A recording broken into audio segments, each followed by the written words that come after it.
Hey, this is Anthony Davis with Shapeshift Wellness, and in today's episode, we are going to talk about tensegrity, or kinetic chains, or bioflow, or regional interdependence, or whatever term you like to use to describe the fact that movement in one area of the body directly affects the surrounding areas. In other words, everything is connected. So we're going to specifically explore this through the biceps and the triceps muscles of the arm and how they directly connect to the labrum of your shoulder. Stick around to the end of the video because I'll give you some tips about movement based on this knowledge. All right, let's check it out. Hey, real quick, make sure to like this video, subscribe to my channel, and share this with your anatomy-loving friends because I'm sure they would benefit from it as well. Also, be on the lookout for my release of a future shoulder anatomy course. The link will be in the description once I release that, or it'll just be on my website. You can always check that out at shapeshiftwellness.com. Again, stick around to the end of the video because I'll talk about how to modify your movement based on the fact that your biceps and your triceps literally become the labrum of your shoulder. Okay, let's get to this thing. Okay, so here we have an anatomy model, and I've pulled up the biceps muscles on the front of the arm. So here is the short head, and here's the long head of the biceps. And then here we have the triceps muscles, okay, the various heads of the triceps. Now, we are really only going to be talking about two areas of these muscles specifically. So we're going to be talking about the long head of the biceps brachii because we are taught in anatomy that it connects right here to what they would call the supraglenoid tubercle of the scapula. Well, that's not really true because it doesn't exactly connect to the bone. It actually becomes your labrum. So that's, it's interesting. The things that we learn in our anatomy classes aren't necessarily the full truth. And in this case, I think that the full truth is much more interesting and much more relevant for movement. And especially, I'm in school currently to be a chiropractor. And, when I'm rehabbing somebody's shoulder, if somebody has a labral tear in the future, it's really important for me to know that these muscles directly connect to your labrum. So not just the short head of the biceps brachii, but here I've highlighted the long head of the triceps brachii.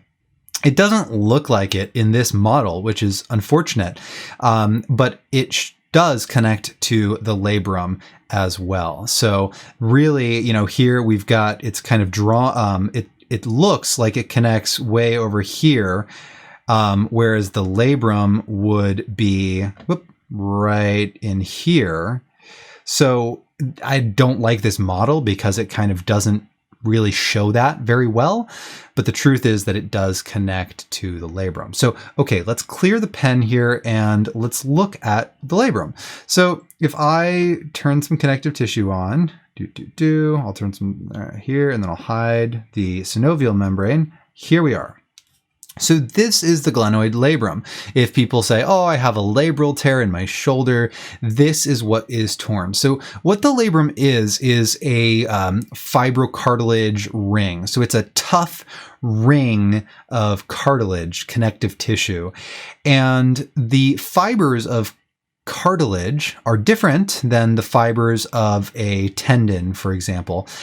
However, as tissues transition into different types of tissues, yes, the types of fibers that are present change.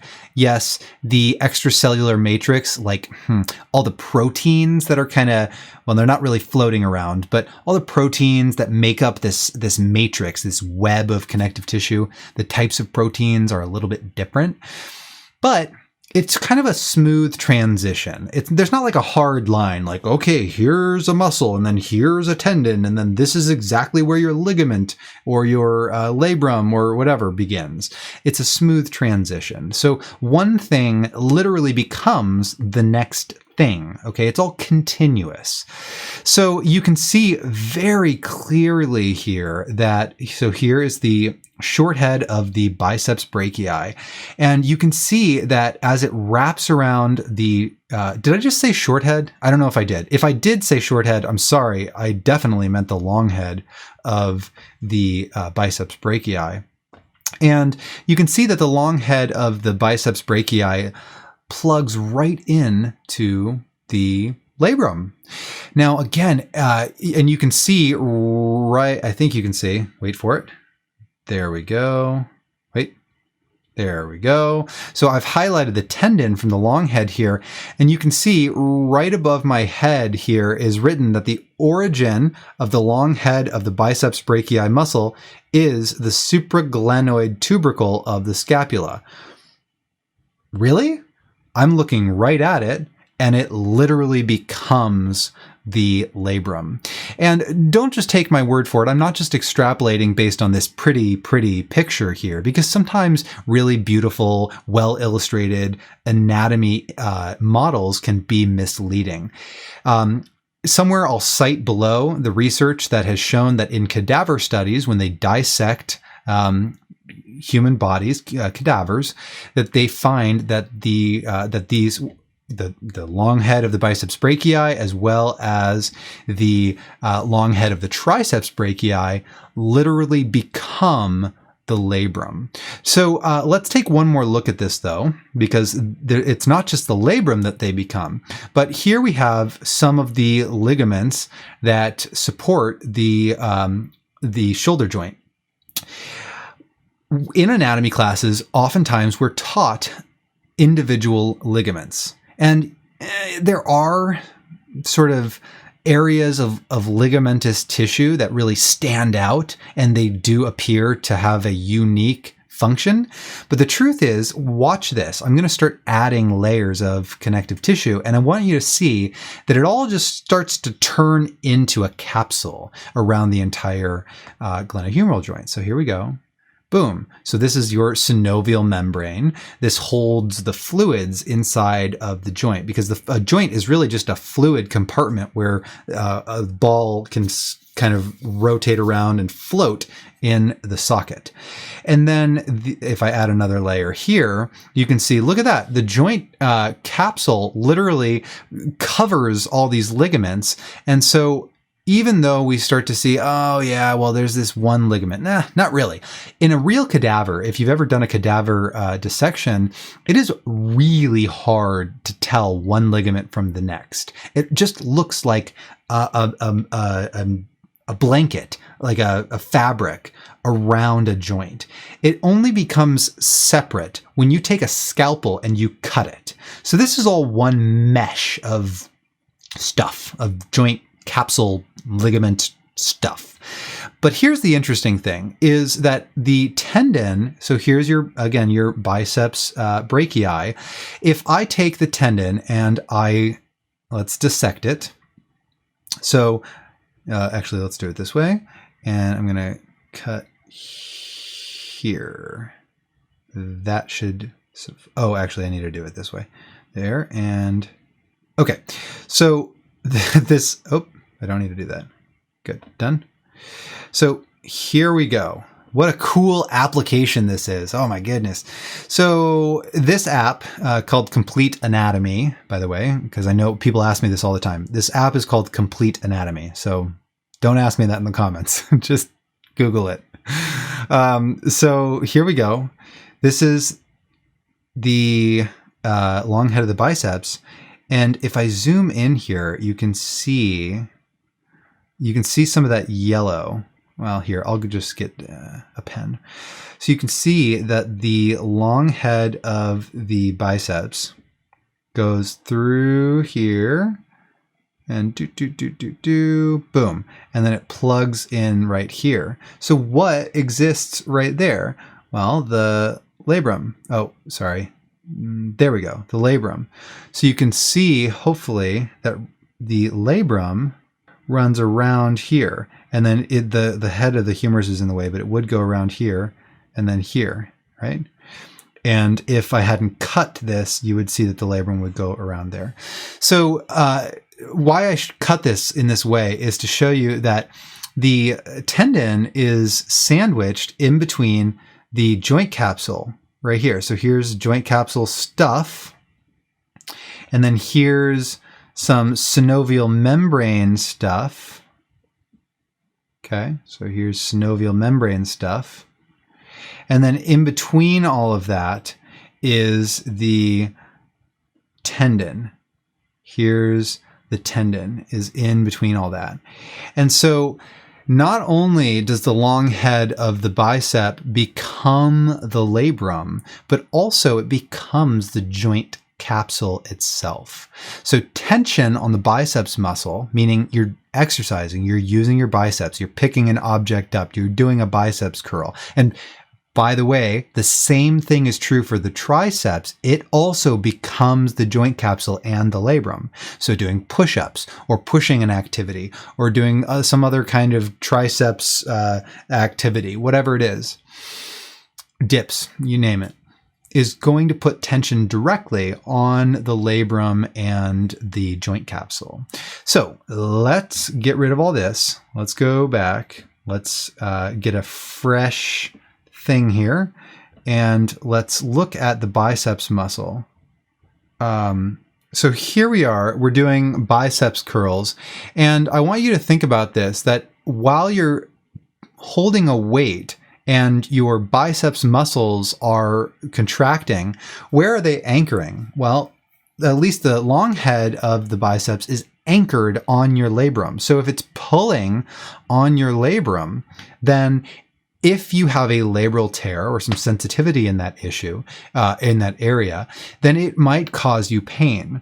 So I don't have my license yet. I'm still in chiropractic school, so I cannot give you advice through this video, but I can just teach you a little bit about how progressive overload works. So a lot of the research on rehab involves you basically scale a person back. You have them do a little, you have them stay active, but they just do something that's a little bit easier, right? So if you're trying to do stuff with your shoulder, let's say somebody comes in and they're trying to work on a handstand. They're trying to work on rock climbing. They're trying to work on an overhead squat for some reason, whatever. They're trying to do pull-ups, they're doing overhead activities that are really demanding, that get your shoulder really moving a lot. Well, that is a lot of demand placed on the joint capsule of the shoulder and the labrum. But guess what? Look at these bicep curls. This would be what we call a regression. This is an easier activity. Now, this is just an easy example. It's just easy to teach with this. I might do something very different. I might not use bicep curls exactly, but just bear with me here because it's a good example. By doing bicep curls, you're focusing most of the load, the exercise in the biceps muscles. But look at the shoulders of this person. The shoulders aren't really moving at all. And that means it's putting minimal stress on the joint capsule and the labrum. So if you have difficulties with those things, it's not going to stress them a lot. It's probably not going to stress them enough to really irritate them. However, it puts enough of a load on those tissues. It puts a little bit of tension on the labrum, a little bit of tension on the joint capsule, enough that it stimulates adaptation. So doing bicep curls is a shoulder exercise as well as an arm exercise, or an elbow, if you want to think about joints type of exercise.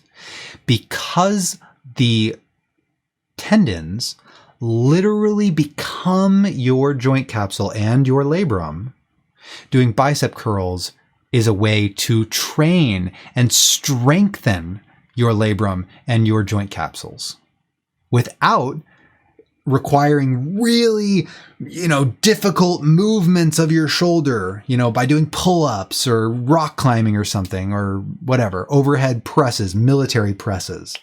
That's a lot of strain on your joint. It's okay to do that, but this would be a way to scale things back and load it. And if you've been wondering, if you've had a labral tear and you've done bicep curls and you're like, well, oh my God, I can't even pick something up. I can't even pick up a bag of groceries without my shoulder hurting. Part of that is because you're using your biceps to pick up the groceries and it's pulling on the labrum. So maybe it's a little sensitive, right? So these are all just sort of fun facts and hopefully some practical applications. The same would be true for the triceps muscles, right? So if the triceps is is connecting to the posterior labrum and you have a tear and it's irritated, then maybe instead of doing dips, which require a whole lot of motion in the shoulder joint and might irritate it, maybe just scale things back and you do some kind of like a cable triceps extension, right? Because a cable triceps extension would keep the shoulder stable without moving the shoulder joint, but allow the triceps themselves to gently pull on the shoulder joint to strengthen it as you gradually adapt. So you might do something like... Okay, sorry, it took me a little bit of a journey trying to find an exercise that would prove my point here. This isn't really the exact exercise that I would do. I would actually do a standing triceps pull down, or like it's triceps extension, basically, where your shoulder stays neutral. But this proves the point too. So right here, this person, their shoulder joint right here is remaining perfectly, well, very, very still. And the elbow joint gets to move and bear most of the load. The triceps muscles right here are bearing the load and transmitting it into the posterior aspect of the backside of the labrum of the shoulder and the joint capsule. So again, if you're trying to rehab the joint capsule or the labrum, then this is a way of doing it by just doing a triceps exercise. You're pulling and stressing those tissues enough to create adaptation, but not so much that you piss it off entirely and create like a bunch of inflammation, right? So these are just ideas. If you understand that these tissues are related, directly related, not just like, oh, everything's like super connected, man. It's like, it's all connected. Yeah. It literally is.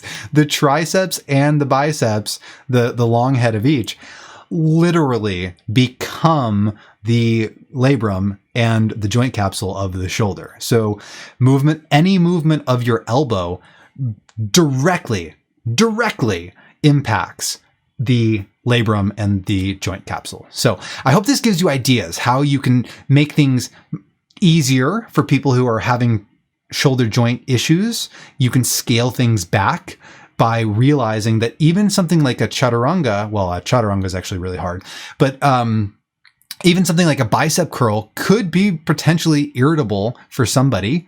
And you might want to find even an easier thing to do. Like a farmer's carry would actually be a great example, right? So if it's too much to curl something, I know you yoga people, I'm losing you at this point talking about like weightlifting, but if we're dealing with, it's difficult to do a bicep curl, then literally just you grab a heavy weight, you hold it in your hand and you just let your arms go by your sides. You kind of pull your shoulders back a little bit and slightly up, and you just walk like that. And there's tension pulling your shoulder out. It's trying to pull your shoulder down and you just gently resist that. And you're not even moving the joint at all. You're not moving your shoulder or your elbow joint, but you're still stressing by putting tension on the capsule and labrum. So just carrying groceries is a rehab, or a way. I shouldn't say rehab again. I'm not graduated yet, so I should say that it's a way to strengthen your joint capsule and your labrum again. So this is really good, what I can call prehab. So this is good stuff to just make you really, really strong. so that you are maybe less likely to get injured because you're just stronger and you can deal with more force over time. So at this point, I'm definitely rambling, so leave comments if you have questions. Thank you for watching this video. Subscribe to the channel, like this video, share it with your friends. Be on the lookout for a future anatomy course, which is going to be a lot more concise because I have notes for that. And I'll see you in the next episode.